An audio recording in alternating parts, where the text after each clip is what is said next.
నమస్తే. Welcome to legend TV. ప్రస్తుతం మనతో రజనీ సాయిచంద్ గారు ఉన్నారు. ఇటీవల తెలంగాణ విద్యార్థులు రోడ్డెక్కి కొట్లాడడం స్టార్ట్ చేసి దగ్గర దగ్గరగా నెల రోజులవుతుంది. ఇప్పటికీ కూడా కాంగ్రెస్ గవర్నమెంట్ నుంచి ఎలాంటి రెస్పాన్స్ లేదు. అలాంటిది నిన్న కూడా టీఎస్‌పీఎస్‌సీ ముట్టడికి సంబంధించి చాలా ఘోరంగా స్టూడెంట్స్‌ని ట్రీట్ చేయడం జరిగింది పోలీసులు గాని. సో, వీటన్నిటికి కూడా మనం సమాధానం తెలుసుకుందాం. ఆమె మాటల్లో విందాం. ఏమనుకుంటున్నారు? ఇప్పుడు జరుగుతున్న పరిణామాల గురించి కానీ, ప్రెజెంట్ రాజకీయ చర్చల గురించి కూడా ఇవన్నీ కూడా మాట్లాడే ప్రయత్నం చేద్దాం. నమస్తే మేడం. నమస్తే బాబు. మేడం చెప్పండి. అంటే దగ్గర దగ్గరకు ఒక నెల రోజులుగా స్టూడెంట్స్ కొట్లాడడం జరుగుతుంది. అవును. మీరు చూస్తున్నారు. అంటే వాళ్ళు అడిగే డిమాండ్స్ ఏంటంటే గ్రూప్ 1, గ్రూప్ 2కి సంబంధించి ఏదైతే పోస్టులు అన్నారో పోస్టులు పెంచాలి. డీఎస్సీకి సంబంధించి 1:10 చేయాలి. పోస్ట్‌పోన్ చేయాలి డేట్ అని చెప్తున్నారు. మరి వీటికి సంబంధించి ఇప్పటి వరకు కూడా నెల రోజుల్లో ఆయన 17 సార్లు ఢిల్లీ ఎళ్ళిర్రు ఇయన్నీ చెప్తున్నారు. మరి దీని మీద ఎందుకు మాట్లాడట్లేదు అధికార పార్టీ? ఇప్పుడు ఎలా ఉందంటే బిఫోర్ ఎలక్షన్ కూడా దాదాపు రాష్ట్ర రాజకీయాలు మొత్తం నిరుద్యోగము, విద్యార్థులు ఈ ప్రధానంగా వీటి చుట్టే రాష్ట్ర రాజకీయం తిరిగినట్టు ఉంది. హ్మ్. సో కాంగ్రెస్ పార్టీయే అందులో కాంగ్రెస్ పార్టీలో ఉన్న ఇప్పుడు ఎమ్మెల్సీగా ఉన్న బల్మూరు వెంకట్ కావచ్చు, రియాజ్ కావచ్చు, వీళ్ళందరూ ఏంటంటే విద్యార్థుల దగ్గరికి వెళ్ళి క్యాంపస్‌లోకి వెళ్ళి వాళ్ళతోటి మాట్లాడి, ఇగో మీకు మా పార్టీ అధికారంలోకి వస్తే మాకు మద్దతు ఇయ్యండి. ఇగో మేము ఇలా గ్రూప్ 2, గ్రూప్ 3 పోస్టులు పెంచుతాం. 1:100 నిష్పత్తితో నడుపుతాం గ్రూప్ 1ని గాని, మెగా డిఎస్సిని ఏస్తాం, జాబ్ క్యాలెండర్ రిలీజ్ చేస్తాం, 2 లక్షల ఉద్యోగాలు ఇస్తాం. అలా ఇదే ప్రధానంగా బేస్ చేసుకొని చెప్తే నిరుద్యోగులందరూ ఆ మాటల్ని నమ్మి ప్రతి పల్లెన వెళ్ళి కాంగ్రెస్ పార్టీని ఈరోజు గెలిపించిండ్రు అంటే నిరుద్యోగులు. హ్మ్. అటువంటప్పుడు వాళ్ళు కూడా నిరుద్యోగులు ఏంటంటే వాళ్ళు ఇచ్చిన హామీల్లో ఏముందంటే మేము ప్రభుత్వంలోకి వచ్చిన వెంటనే నెలలోపే అని ఈవెన్ సీఎం రేవంత్ రెడ్డి గారు సైతము అనేక సభలలో నెలలోపు మేము జాబ్ క్యాలెండర్ రిలీజ్ చేస్తాం, నెలలోపు నిరుద్యోగుల సమస్యను తీరుస్తాం, కాంగ్రెస్ పార్టీ అంటే మాట ఇచ్చే పార్టీ, ఈ రకంగా మాది చాలా ప్రజాపాలన, స్వేచ్ఛా పాలన, ఇందిరమ్మ పాలన అని చెప్పుకుంటూ వచ్చి ఈ రోజు 7 నెలల కాలం అవుతుంది. 7 నెలలు అయిన తర్వాత దాదాపు 6 నెలల పాటు చూసి వాళ్ళకు కొంత సమయం ఇచ్చి వాళ్ళ నుంచి ఎటువంటి స్పందన రాకపోయేసరికి అప్పుడు నిరుద్యోగులు బయటకు వచ్చారు. ఒకటి. రెండవది, బిఫోర్ నిరుద్యోగులు ఇటువంటి ఇష్యూస్ మీద అడిగితే ఖచ్చితంగా చేస్తాము, ప్రతిపక్షంలో ఉన్నప్పుడు మేము అధికారంలోకి వచ్చామని చేస్తామన్న వాళ్ళు ఈ రోజు అధికారంలోకి వచ్చినాక ఎందుకు చెయ్యట్లేదు? ఒకటి. వాళ్ళు అడిగింది కొత్తగా ఇప్పుడు గొంతెమ్మ కోరికలు ఏవో కోరట్లేదు. బిఫోర్ మీరు లేవనెత్తిన ఇష్యూస్ నే వాళ్ళు కోరుతున్నారు. రెండవది, పరీక్షలు వాయిదా వేయండి. గ్రూప్ 2, గ్రూప్ 3 కావచ్చు, డిఎస్సి కావచ్చు, అంటే వెంటనే పరీక్షలు ఉంటే మాకు చాలా ఇబ్బందికరంగా ఉంది, ప్రిపేర్ కావడానికి కూడా కష్టమవుతుంది, పరీక్ష వాయిదా ఇయ్యండి అంటే దానికి వచ్చిన ప్రాబ్లం ఏందో అర్థం కావట్లేదు. మొన్న కనీసము ఒక నలుగురు బయటకు వచ్చో లేకపోతే కొంతమంది బయటకు వచ్చి విద్యార్థులు మాట్లాడితే ఎంతో కొంత ఎవరి నుంచైనా స్పందన రావాల్సింది పోయి మీకు ప్రతిపక్షాలు సపోర్ట్ చేస్తున్నాయి కాబట్టి, మీకు మద్దతు ఇస్తున్నారు కాబట్టి, లేదు మీకు ఇంకేదో ప్రజా సంఘాలు మద్దతు ఇస్తున్నారు కాబట్టి మేము చెయ్యం, లేదు మీరు మా దగ్గరికి రావాలి, ఇది వాళ్ళ నుంచి వచ్చే సమాధానం. ఈ రోజు వరకు విద్యార్థుల దగ్గరికి ఎవరో ఒకరు లీడరు సరే అంటున్నారు, నిరాహార దీక్ష చేసిన సందర్భంలో మోతిలాల్ నాయక్ దగ్గరికి బల్మూరి వెంకట్ వెళ్ళారు అని. స్టూడెంట్స్ డైరెక్ట్ గా చెప్తున్నారండి, మేము 50 మెంబర్స్ స్టూడెంట్స్ ఉంటే వాళ్ళు 200 మెంబర్స్ తీసుకొని వస్తున్నారు, అక్కడ కావాలని కూడా ఇష్యూ చేయడానికి చూస్తున్నారు, మా మీద దాడులు చేయడానికి చూస్తున్నారు, దాడులు కూడా జరుగుతున్నాయి. బిఫోర్ ప్రతిపక్షంలో ఉన్నప్పుడు ఇష్యూ లేవనెత్తితే మాత్రం మేము మంచి వాళ్ళము, అదే మీరు అధికార పక్షంలోకి వచ్చినప్పుడు ఇష్యూ లేవనెత్తితే మేము కావాలని చేస్తున్న వాళ్ళమా? ఇది ఇంత జెన్యూన్ ఇష్యూ కదా, ఎందుకు స్పందించట్లేదని. ఒకటి. రేవంత్ రెడ్డి గారు ఈ రోజు చేరికల గురించి అర్ధరాత్రుల్లో కూడా చేరికల విషయంలో సమయం స్పెండ్ చేసే సీఎం గారు మరి నిరుద్యోగుల విషయంలో అంత గొంతు చించుకొని పెద్ద పెద్ద సభలు పెట్టి ఆడిచిన సీఎం గారు మరి ఈ రోజు ఎందుకు స్పందించట్లేదండి? నేను ఈ రోజు పొద్దున బహుశా జాబ్ క్యాలెండర్ అసెంబ్లీలో చర్చించి రిలీజ్ చేస్తామని, దానికి మీరు ఒక జాబ్ క్యాలెండర్ బయటికి రిలీజ్ చేయడానికి పెద్ద పెద్ద అవసరం లేదండి, ఒక చిన్న సమీక్ష పెట్టి దానికి పెద్ద ఖర్చు అయ్యేది కూడా ఏముండదు, అది ఇప్పటి వరకు ఎప్పుడో రిలీజ్ చేయాల్సింది. ప్రధానంగా అధికార పార్టీ వాళ్ళు చెప్పేది ఏంటంటే కేసీఆర్ గవర్నమెంట్ ఉన్నప్పుడు 10 సంవత్సరాల్లో కనీసం ఒక్క నోటిఫికేషన్ కూడా ఇవ్వలేదు, ఒక ఉద్యోగం కూడా ఇవ్వలేదు, మేము వచ్చాక దగ్గరగా 25,000 ఉద్యోగాలు మేము ఇప్పటికి వచ్చి నియమించామని చెప్తున్నారు. మరి దీన్ని ఎట్లా చూడొచ్చు? అంటే మరి కేసీఆర్ చేయలేకపోయారు అనేది ఆయన ప్రధానంగా చెప్తున్నారు. ఒకటండి, ప్రతిపక్షంలో ఉన్నప్పుడు మీరు ఏది మాట్లాడినా చెల్లుతుంది అనుకుందాం, కానీ మీరు అధికార పక్షంగా ఉంది కదా, అధికారం యంత్రాంగం మీ చేతులు ఉన్నారు కదా, మీరు చూడండి 10 ఏళ్ల కాలంలో ఎక్కడెక్కడ నోటిఫికేషన్స్ అయినాయి ఏంది అనేది చూడండి. చూస్తే 1,30,000 పైచిలకు ఉద్యోగాలు బీఆర్ఎస్ ప్రభుత్వం ఇచ్చింది మీ రికార్డులలోనే ఉంటది. మీరు అట్లా ప్రజల్ని మభ్యపెట్టే ప్రయత్నం చేయకండి. మీలాగా ప్రచారాలు చేసుకోలేదు, బీఆర్ఎస్ పార్టీ ప్రచారాలు చేయలేదు. అంతెందుకు మొన్నటికి మొన్న 30,000 ఉద్యోగాలు ఒక సభ పెట్టి కాల్ లెటర్ ఇచ్చిన సందర్భంలో బిఫోర్ బీఆర్ఎస్ పార్టీ నోటిఫికేషన్ ఇచ్చి ఎగ్జామ్ నిర్వహించిన దానికి వీళ్ళు సభ పెట్టి ఆఫ్టర్ ఎలక్షన్ తర్వాత సభ పెట్టి ప్రభుత్వంలోకి వచ్చిన తర్వాత పెట్టి కాల్ లెటర్స్ ఇచ్చారు. ఈవెన్ కాల్ లెటర్ ఇచ్చిన తర్వాత కూడా వాళ్ళు కూడా రోడ్ల మీదకి వచ్చారు కదండి నర్సులు వాళ్ళు. ఏంటి మాకు కాల్ లెటర్ ఇచ్చారు కానీ ఎక్కడ పోస్టింగ్ అనేది మాకు ఇంకా డిసైడ్ కాలేదు, అకాడమిక్ ఇయర్ స్టార్ట్ అవుతుంది, మేము ఫ్యామిలీస్ తో ఇబ్బంది పడుతున్నాము, ఇది కూడా మాకు క్లారిటీ లేదు. బీఆర్ఎస్ ప్రభుత్వం ఉన్నప్పుడు నోటిఫికేషన్ ఇచ్చిన ఉద్యోగాల కాల్ లెటర్ల విషయంలోనే ఇంత గందరగోళంగా ఉంటే ఎట్లా? అసలు ఎవరు విద్యాశాఖ మంత్రి ఎవరు, హోంశాఖ మంత్రి ఎవరు, బయటికి వచ్చిన మా మీద ఈ నిర్బంధాలు ఏంటి అంటే ఇటువంటివి ఈ రోజు బీఆర్ఎస్ పార్టీ కొత్తగా వచ్చి బయటకు వచ్చి అడగాల్సిన అవసరం లేకుండా ప్రజలే తిరగబడుతున్నారు. ఎందుకంటే వాళ్ళు ఇంతకు ముందు పరిస్థితులను ఇప్పుడు పరిస్థితులను చూశారు. మీరు వచ్చిన ఫస్ట్ డేనే మీరు తెలంగాణ ఉద్యమ సందర్భంలో నిర్మించిన గేట్లనే కూలగొట్టి ఇది ప్రజాపాలన, ఇది మేము రాక్షస పాలనకు లేకుంటే నిరంకుశ పాలనకు వ్యతిరేకం అన్నట్టు మాట్లాడి పెద్ద పెద్ద డైలాగులు కొట్టి ఈ రోజు నిర్బంధం చూస్తే నిన్న టిఎస్పిఎస్సి దగ్గర సరే దాన్ని టీజీ మార్చిరు కదా, టిఎస్పిఎస్సి దగ్గర ఎంత నిర్బంధం అంటే అండి దాదాపు ఎంత మంది స్టూడెంట్స్ ఉన్నారో దానికి డబల్ త్రిబుల్ పోలీసులు ఉన్నారండి. తెలంగాణ ఉద్యమ సందర్భంలో చూసిన కంచెలు, బారిగేట్లు, పోలీసులు 10 ఏళ్ల క్రితం ఉద్యమ సందర్భంలో ఉమ్మడి పాలనలో ఆంధ్ర పాలనలో చూసాము, మళ్ళీ ఇప్పుడు చూస్తున్నాం. ఈ 10 ఏళ్ల కాలంలో ఎప్పుడు చూడలేదు ఇంత నిర్బంధము. మహిళలను కూడా చూడకుండా నిరుద్యోగులను లేడీస్ ని రోడ్డు మీదకి వెళ్ళి ఈడ్చుకుంటూ పోవడం, తీసుకుపోయి అక్కడ దాదాపు 1000-2000 మంది గోషామహల్ పోలీస్ స్టేషన్ పరిధిలో నేను అరెస్ట్ అయ్యారు కదండి, 1000కి పైన విద్యార్థులను అరెస్ట్ చేసి తీసుకొచ్చారు. అసలు అంటే అక్కడ అరెస్ట్ చేసిన సందర్భంలో అంటే ఏంటి పరిస్థితి, అక్కడ తీసుకెళ్లి ఏం చేస్తున్నారు వీళ్ళు? అంటే కొంతమంది స్టూడెంట్స్ చెప్పింది ఏంటంటే కొడుతున్నారన్న, తిట్టే ప్రయత్నం కూడా చేస్తున్నారు వీళ్ళు అని చెప్పేసి చెప్తున్నారు కొంతమంది.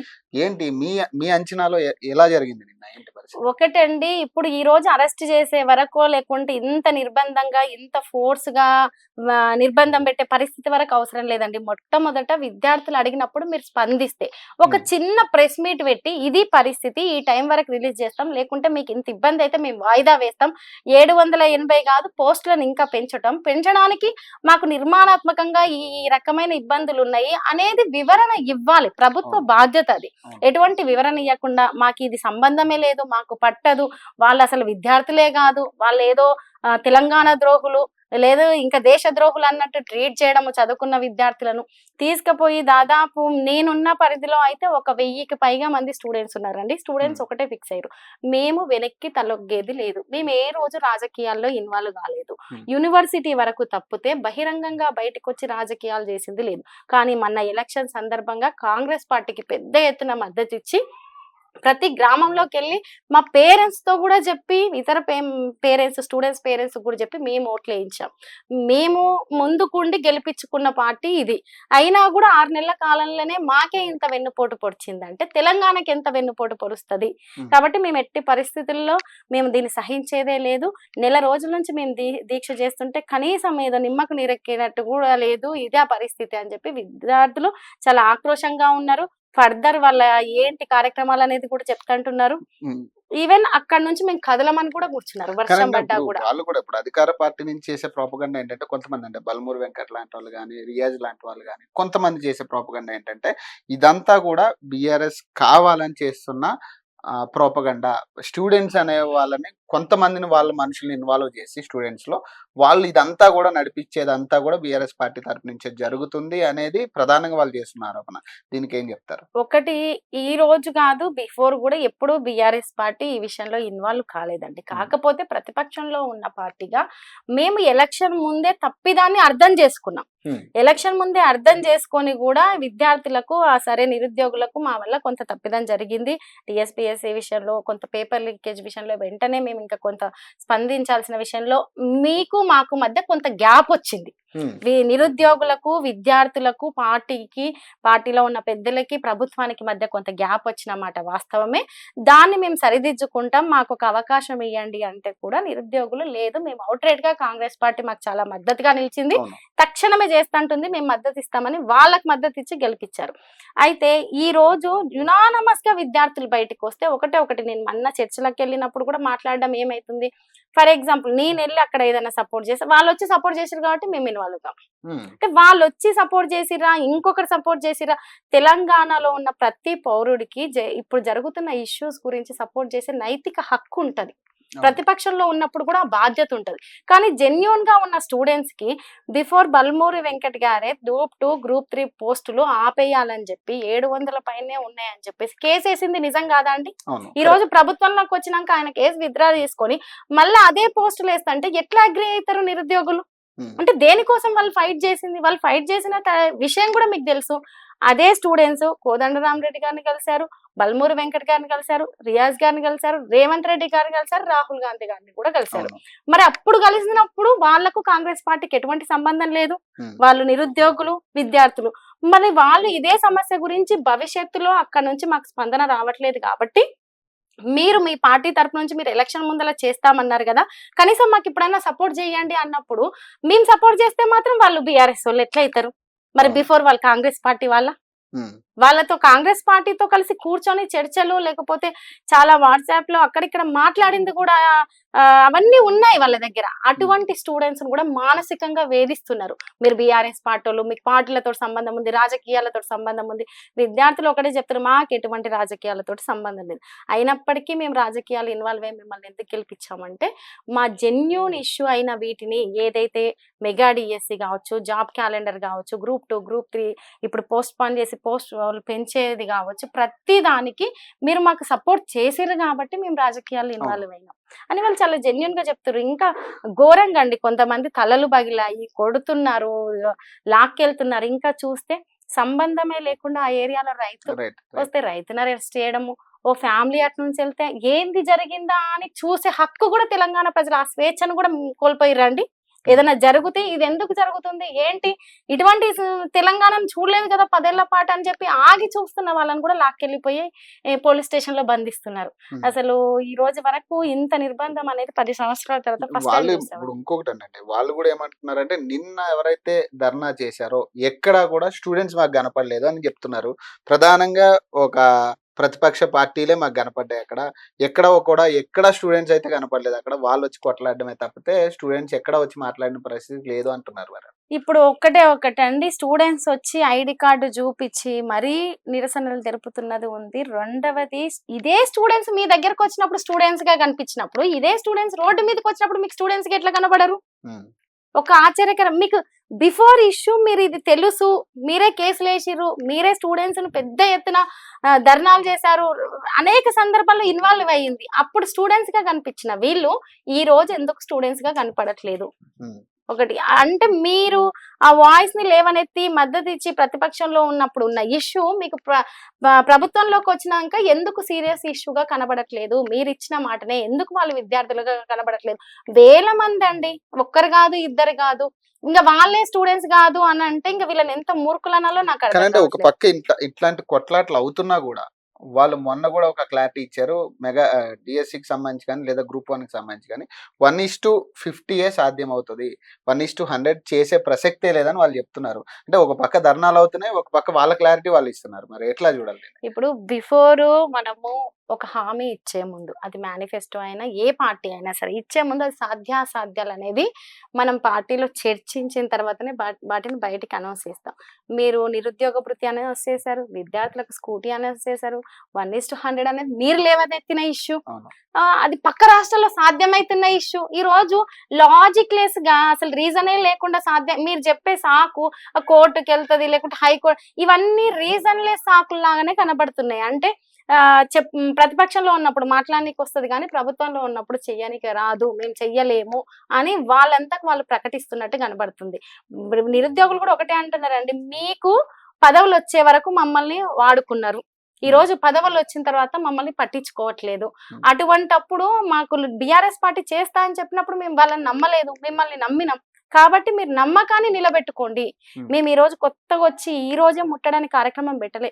నిరాహార దీక్ష చేస్తే, మోతిలాల్ నాయక్ నిరాహార దీక్ష చేస్తే, ఈ రోజు వరకు రాష్ట్రంలో ఒక నిరాహార దీక్ష చేస్తే 7 రోజుల వరకు స్పందించింది అంటే తెలంగాణ ఉద్యమ సందర్భంలో చూసినామండి. Hmm. అంత నిర్బంధం.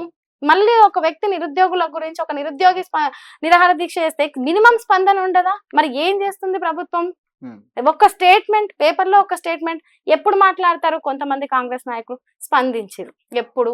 అంతా మనిషి అంతా నీరసించి పోయి ఇంకా నిరాహార దీక్షను విరమించుకోండి అని చెప్పి విద్యార్థులు కానీ, అపోజిషన్ లో ఉన్న బీఆర్ఎస్ పార్టీ అందరు ఉండి, లేదు బాబు నీ జీవితం నాశనం చేసుకోవద్దు, మేము కొట్లాడదాం అందరం కలిసి అని చెప్పినాక అప్పుడు ప్రభుత్వం నుంచి మేము కూడా వచ్చినాం. Hmm. మేము కూడా చెప్తున్నాం. వీళ్ళకి ఒకటే బాధ అండి, బీఆర్ఎస్ పార్టీని మళ్ళీ నిరుద్యోగులు నమ్ముతున్నారు. Hmm. ఖచ్చితంగా మేము చేస్తామంటే నమ్మలేదు. ప్రభుత్వంలో బీఆర్ఎస్ పార్టీని నమ్మలేదు, కాంగ్రెస్ పార్టీని అప్పుడు నమ్మిరు. వీళ్ళకి చేయడానికి చేత కావట్లేదు.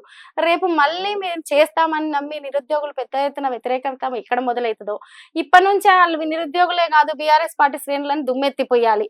ఎందుకంటే రాష్ట్రంలో ఆ రోజు నుంచి ఈ రోజు మేడిగడ్డ ఇష్యూ నుంచి తీసుకుంటే, కరెంట్ ఇష్యూ తీసుకుంటే, ఏ ఇష్యూ తీసుకున్నా బీఆర్ఎస్ పార్టీ మీద ఏదో ఒక రూపంగా దుమ్మెత్తిపోయడం. మేమేమంటున్నామంటే పార్టీలు పక్కకు పెట్టండి. Hmm. నిరుద్యోగుల సమస్య అనేది ఇప్పుడు కొత్తగా లేవనెత్తింది కాదు, ఎలక్షన్ ముందర వచ్చింది.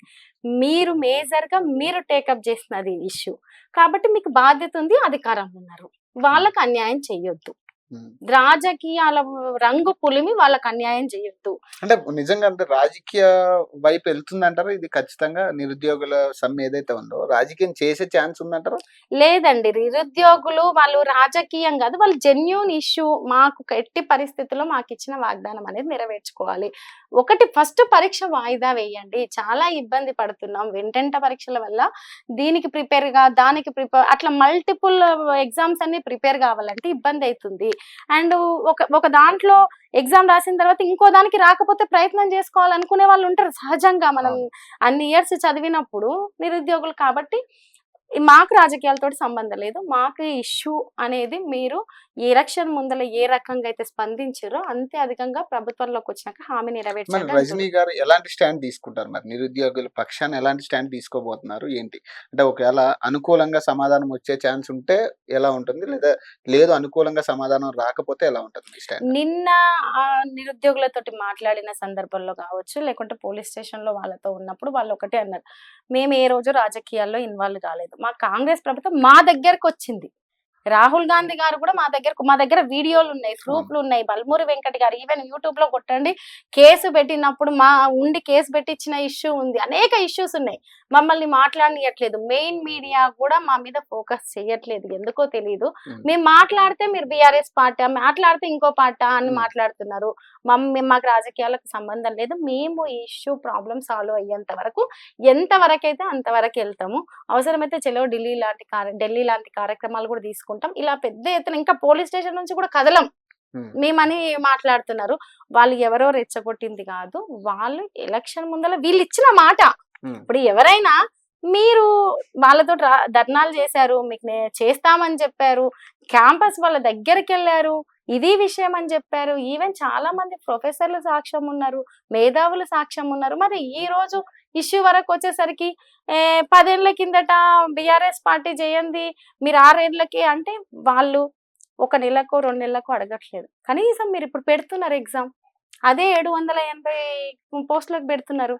మరి ఇదే 780 అయితే మేము ఎందుకు బయటకు వచ్చి కొట్లాడుతుంటాం? మేము కొట్లాడాం కదా. సేమ్ రిపీట్ అయ్యేటట్టు ఉంటే మాకెందుకు రాజకీయాలు, మేమెందుకు బయటకు వస్తుంటే మీకెందుకు ప్రభుత్వం ఇస్తుంటిమి అని వాళ్ళు నిలదీస్తున్నారు. వాళ్ళైతే ఎట్టి పరిస్థితిగా వెనక్కి తగ్గే పరిస్థితులు కనబడట్లేదండి. మేమైతే పూర్తిగా అంటే తెలంగాణలో తెలంగాణ మీద ప్రేమ, తెలంగాణ అస్తిత్వం కోసం పోరాటం చేసిన బీఆర్ఎస్ పార్టీ మాత్రం ఖచ్చితంగా పూర్తి సంఘీభావం అయితే తెలుపుతుందండి. మా లోటుపాట్లను మేము సరిదిద్దుకుంటామని కూడా మేము చెప్పాం. బిఫోర్ ఎలక్షన్ ముందు కూడా చిన్న చెప్పిన కదా ప్రభుత్వానికి విద్యార్థులకు మధ్య కొంత గ్యాప్ వచ్చిన మాట వాస్తవమే. దాన్ని సరిదిద్దుకుంటామని చెప్పాము. అయినప్పటికీ ప్రతిపక్షంలో ఉంచారు. ప్రతిపక్షంలో ఉన్నా కూడా మా మీద బాధ్యత ఉంది. కాబట్టి ప్రతిపక్షంలో ఉన్నా కూడా బీఆర్ఎస్ పార్టీలో ఉన్న పెద్దలు కేటీఆర్ అన్న కావచ్చు, వర్కింగ్ ప్రెసిడెంట్‌గా చెప్పారు. మా సంఘీభావం ఖచ్చితంగా ఉంటది.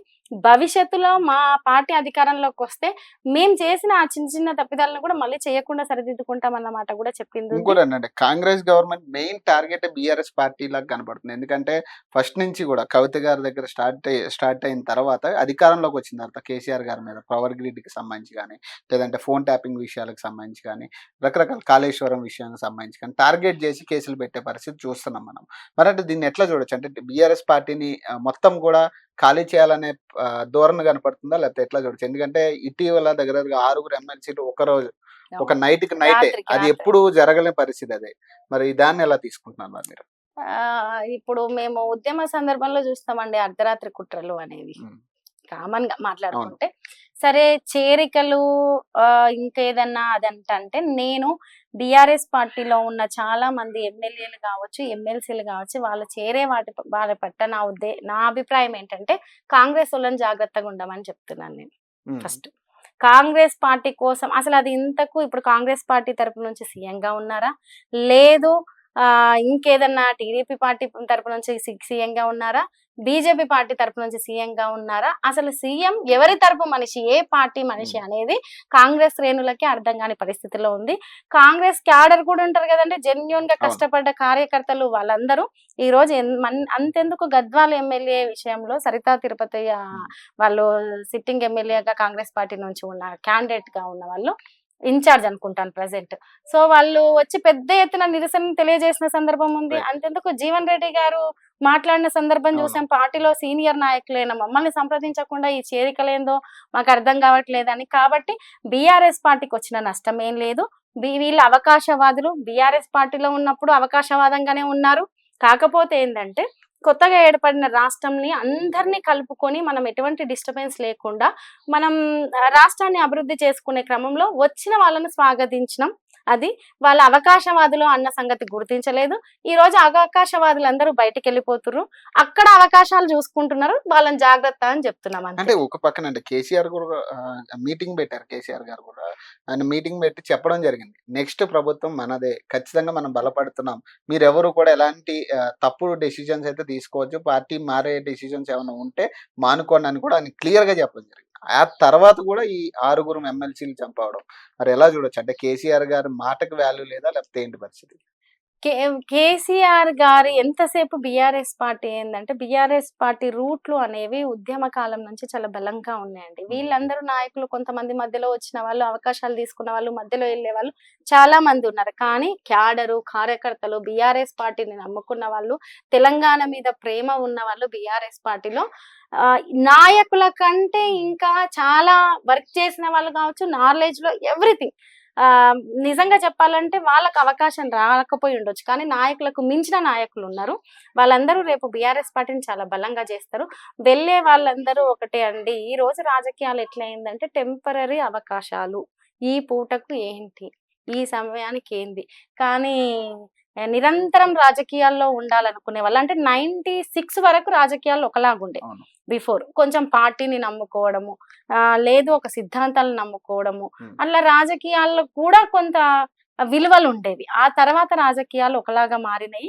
ఆ మారిన దాంట్లో చాలా మంది కొందరిని బెదిరించి తీసుకుంటున్నారు. వాళ్ళ బిజినెస్‌లు ఉండొచ్చు, హ్మ్. ఇంకేదైనా ఇబ్బంది ఉండొచ్చు. దాడులు, ఈడీ రైడ్‌లు అవన్నీ అవును. చూస్తున్నాం గదా! అటువంటివి ఉన్నాయి. కొంతమందికి ఈ అవకాశం కల్పిస్తాం, ఆ అవకాశం కల్పిస్తామని తీసుకుంటున్న సందర్భం ఉంది. ఇవి ఎవరు చేసినా నేను తప్పిదంగానే భావిస్తానండి. నా హ్మ్. వరకు నాకు వ్యక్తిగతంగా. ఒక పార్టీ మీద ప్రజలందరూ ఒక పార్టీ సింబల్ మీద పలానా మనిషి పార్టీ ఈ సిద్ధాంతాలకు కట్టుబడి ఉన్నారని చెప్పి గెలిపించిన మనిషిని ప్రజల్ని మోసం చేసి పోయినట్టే. హ్మ్. ఈ రోజు ఈ అవకాశం కోసం పోతే ప్రజల్ని మోసం చేసి పోయినట్టే. బీఆర్ఎస్ పార్టీలో కూడా చాలా మంది బీఆర్ఎస్ పార్టీలో కష్టపడ్డ వాళ్ళకు ఇటువంటి అవకాశవాదులు పోవడమే మంచిదని నేను అనుకుంటున్నాను. రైట్. అంటే ఇరు రాష్ట్రాల సీఎంలు ఈరోజు భేటీ కాబోతున్నారు మరి. అంటే దేనికోసం అనేది ఈ భేటీ అంటే మీరేం చెప్తారు మరి? మీకెలా ఇప్పుడు కనపడుతుంది? రాష్ట్ర ప్రయోజనాల కోసము అని అంటున్నారు గానీ, అవి ఎక్కడ రాష్ట్ర ప్రయోజనాలో ఏంటో అర్థం కావట్లేదండి. ఒకటి పక్క రాష్ట్రంలో సరే ఆంధ్ర తెలంగాణ అన్నదమ్ముల్లాగా మనం ప్రాంతాలుగా విడిపోయినప్పటికీ కూడా అన్నదమ్ముల్లా కలిసే ఉన్నాం అనే ఒక స్లోగన్ తెలంగాణ ఉద్యమ సందర్భంలో వచ్చింది. ఏ రోజు కూడా ప్రాంతాలుగా విడిపోయినా కూడా అదే రకంగా సామాన్య ప్రజలు అదే రకంగా ఉన్నారు. కానీ ఈ రోజు రాష్ట్ర రాజకీయాల్లో ఈ నిన్న రాత్రి చూసిన సంఘటన కావచ్చు, ఆ ర్యాలీని కావచ్చు, ఆ సందర్భాన్ని చూస్తే స్థానిక సంస్థ ఎలక్షన్స్ కంటే ముందు ఇదొక రాజకీయంగా తీసుకున్న ఒక ఎత్తుగడలానే నాకు అనిపిస్తుందండి. దానికి ఇప్పుడు మొన్నటికి మొన్న చంద్రబాబు నాయుడు గారు ఆ రాష్ట్రానికి సీఎం గా గెలిచి ఉండొచ్చు, సంతోషము. ఎవరమైనా రాజకీయాల్లో ఒకరు గెలవడం ఒకరు ఓడడం అనేవి సహజము. ఎవరినైనా హర్షిస్తాము, గెలుపును అభినందిస్తాం. కానీ ఈ రోజు చూస్తే మొన్నటికి మొన్న తెలంగాణలో స్థానిక సంస్థ ఎలక్షన్స్ లలో టీడీపీ పోటీ చేస్తుందని ప్రకటించడము, వెంటనే ఇమీడియట్ గా రేవంత్ రెడ్డి గారు ఘన స్వాగతం పలుకుతూ కాంగ్రెస్ లీడర్లే టీడీపీ ఫ్లెక్సీలు కట్టడము చూస్తే మీరు అక్కడ పోయి చూస్తే అర్థమవుతుంది. ఎవరి పేరుతోటి వాళ్ళ ఫోటోలు వేసుకొని చూస్తే కాంగ్రెస్ లీడర్, ఫోటోలో ఫ్లెక్సీలు మాత్రం టీడీపీ ఉండడం. అంటే ఈ రకమైన పరిణామము. ఇంకొకటి చాలా వరకు చాలా ఇష్యూస్ ఈ 10 ఏళ్ల కాలంలో చాలా ఇష్యూస్ అనేవి సాల్వ్ చేసుకుంటూ వచ్చాము. కొన్ని ఉన్నాయి, కానీ ఇద్దరు రాష్ట్ర ముఖ్యమంత్రులు కూర్చొని సాల్వ్ చేసేదానికంటే చాలా చాలా ఉంటది. ఐఏఎస్లు ఉంటారు, సిఎస్లు ఉంటారు. ఆ విషయాలన్నీ చర్చించిన తర్వాత ఏదన్నా పరిష్కారం కాకపోతే అప్పుడు ముఖ్యమంత్రుల సత్సంబంధాలతోటి పరిష్కరించుకోవడం ఉంటది. అంత ఇప్పుడు ఆ నీడ్ అవసరం లేకుండే అనిపించింది నాకు వ్యక్తిగతంగా. ఇది మాత్రం రాజకీయంగా జరుగుతున్న ఒక పరిణామం. ఎవరికి లాభం లేదంటారు? తెలంగాణకు లాభం లేదంటాను. ఎవరికి కాదు, తెలంగాణకు లాభం లేదంటాను. మళ్ళీ తెలంగాణ అస్తిత్వం ప్రమాదంలో పడేది ఉందంటాను. అంతెందుకండి, ఒకటి చంద్రబాబు నాయుడు గారు తెలంగాణ ఉద్యమ సందర్భంలో ఎటువంటి కుట్రలు చేశారనేది ప్రతి ఒక్కరికి తెలుసు. మేమందరం ఉద్యమ నేపథ్యం ఉండి రాజకీయాల్లోకి వచ్చిన వాళ్ళం. ఇప్పుడు కాదు, బెల్లి లలిత కావచ్చు, మారోజు వీరన్న కావచ్చు. బెల్లి లలిత గారిని ఎవరు హత్య చేయించారో అందరికీ తెలిసిందే. బహిరంగంగా మాట్లాడుకుంటున్న సందర్భాలు చూసాం. ప్రజా సంఘాల వాళ్ళు గద్దర్ గారి మీద కాల్పులు ఎవరు చేసిరో బహిరంగంగా మాట్లాడుకుంటున్న సందర్భం చూసాం. తెలంగాణ నినాదాన్ని పెద్ద ఎత్తున బయటికి తీసుకొచ్చిన ప్రతి సందర్భంలో వాళ్ళను చాలా దారుణంగా హింసించి వ్యతిరేకించిన వ్యక్తుల్లో చంద్రబాబు నాయుడు గారు చాలా బలంగా ఉన్నారు. అటువంటిది ఈ రోజు కొత్తగా తెలంగాణ మీద ప్రేమ అంటే దాన్ని నమ్మే పరిస్థితుల్లో తెలంగాణ ప్రజలు లేరు. ఒకటి, బషీర్బాగ్ లో కరెంటు ఉద్యమం జరిగినప్పుడు పెద్ద ఎత్తున దాదాపు మేము అప్పుడు స్టూడెంట్స్ గా ఉన్నాము. ఆ కాల్పులు బషీర్బాగ్ ఫ్లైఓవర్ నుంచి గుర్రాల మీద వచ్చి పోలీసులు చేసిన లాఠీ చార్జ్ కింద పడితే కొన్ని వందల మందికి కాళ్ళు చేతులు విరిగి, అంటే ఈ సంఘటనలన్నీ చూస్తే ఏ రోజు తెలంగాణ మీద ప్రేమ చూపు, తెలంగాణ ఉద్యమ సందర్భంలో అందరితోటి సంతకాలు పెట్టించుకొని తెలంగాణ ఎట్టి పరిస్థితుల్లో ఇయ్యొద్దని చెప్పేసి పెద్ద ఎత్తున కీ రోల్ అని చెప్పి పనిచేసింది కూడా చంద్రబాబు నాయుడు గారు. ఈ రోజు ఇక్కడ ఉన్న ముఖ్యమంత్రి గారు ఏదో తెలంగాణ మీద ప్రేమతోటో జై తెలంగాణ అన్న పిలిపే ఇప్పటి వరకు వినలేదు. తెలంగాణ ఉద్యమ సందర్భంలో తుపాకీ పట్టుకొని నేను ఎవరి మీద కాల్పులు చేస్తుర్రో, ఎందుకు తుపాకీ పట్టుకొని పోతుర్రో అన్న విజువల్ అనేది ఉద్యమ సందర్భంలోనూ చూసాము. రీసెంట్ గా కూడా అది చూస్తూనే ఉన్నాం. అది ప్రాంతం మీద ప్రేమ ఉండో, ప్రజల మీద ప్రేమ ఉండో, ఇంకేదో చెయ్యాలనో వచ్చింది కాదు. రాజకీయ లబ్ధి కోసం మాత్రమే, ఈ రోజు అధికారం కోసం మాత్రమే సీఎం పదవి నేను దక్కించుకోవాలనే ఒకే దాంతో రాజకీయంగా పావులు కలిపి వచ్చారే తప్ప ఈ రోజు తెలంగాణ మీద ప్రేమ, ప్రాంతం మీద ప్రేమ, మన అస్తిత్వం మీద ప్రేమ, ఆత్మగౌరవం మీద ప్రేమ ఇవన్నీ చూపించిన మనుషులు కాదండి. చూపించిన మనుషులను ద్రోహులను వెనకేసుకుంటారు. చాలా పెద్ద ప్రమాదంలో ఉంది తెలంగాణ అనిపిస్తుంది. ఒక ఫైనల్ క్వశ్చన్ ఏంటంటే, ఈ 5 సంవత్సరాల్లో కాంగ్రెస్ పరిపాలన ఎలా ఉండబోతుందంటే ఏం చెప్తారు? అంటే మీరు ఈ కొద్ది రోజుల్లో చూసిన ఏదైతే 7 నెలల్లో చూసిన ఏదైతే పరిపాలన ఉందో దీన్ని బట్టి మీరు అంచనా వేసుకుంటే 5 సంవత్సరాల్లో ఎలా ఉండబోతుందంటారు? ఇప్పుడు తెలంగాణ ప్రాంతానికి ఉద్యమాలు అనేవి చాలా అలవాటు అండి. ఇప్పుడు కాదు, మనం నిజాం కాలం కానీ అంతకుముందు తెలంగాణ గడ్డనే ఉద్యమాల గడ్డ అని అంటారు. మరో ఉద్యమం చేసే పరిస్థితిలోకి అయితే నెట్టివేయబడతాం. ప్రతి ఒక్కరు యునానమస్ గా ఈ రోజు బీఆర్ఎస్ పార్టీ చెప్తే వాళ్ళు బయటకు వచ్చిరని అప్పుడు మాట్లాడతారేమో. బీఆర్ఎస్ పార్టీ చెప్పాల్సిన అవసరం లేకుండానే రైతులు బయటకు వస్తారు, మహిళలు బయటకు వస్తారు, చూడండి నిరుద్యోగులు బయటకు వస్తారు. ప్రతి ఒక్కరు బయటకు వచ్చి మళ్ళొక తెలంగాణ ఉద్యమ సందర్భాన్ని గుర్తు చేసే పరిస్థితులకు పునాదే నిన్న కనిపించింది. అది ఈ 5 ఏళ్లలో కనబడుతుంది. కానీ వాళ్ళు చెప్పేది ఏంటంటే ఖచ్చితంగా మేము రైతులకు అండగా ఉంటాం, స్టూడెంట్స్ కి అండగా ఉంటాం, మహిళలకు అండగా ఉంటాం అని చెప్తున్నారు. మరి వాళ్ళు ఈ 7 నెలలే కదా అయింది, ఇంకా కొంత కాలం ఉంది కాబట్టి మేము ఖచ్చితంగా చేసి చూపిస్తామని చెప్తున్నారు వాళ్ళు. ఒకటండి, ఒక పుస్తకాన్ని చదివేటప్పుడు మనం ముందల ఒక ఇండెక్స్ అవును, అభిప్రాయం అనేది index. చెప్తారు. ఆ పుస్తకంలో ఏముందనేది ఒక పేజీలో వివరిస్తారు. ఉమ్, ఈ 7 నెలల పాలన అదే వివరణ. మీరు 5 ఏళ్ల పాటు ఎలా ఉంటది మీ పాలన అనే దానికి నిదర్శనమే ఈ 7 నెలలు. ఏదన్నా ఒక్కటి ఉచిత బస్సు ఒక్కటి పక్కకు పెడితే ఈ రోజు వరకు మీరు రాష్ట్ర రాజకీయాల్లో కీలకంగా తీసుకున్న నిర్ణయాలు ఏంటండి? 30,000 కోట్ల అప్ప, 17 సార్లు ఢిల్లీకి వెళ్ళి రావడమా?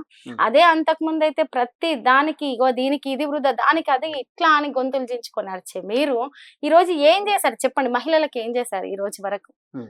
మాటలు ఎన్నైనా చెప్పొచ్చు అండి, ప్రతిపక్షంలో ఉన్నప్పుడు 100 మాటలు చెప్పొచ్చు, ఏదైనా చెప్పి అధికారంలోకి రావచ్చు, కానీ పని చేయడానికి వెళ్తే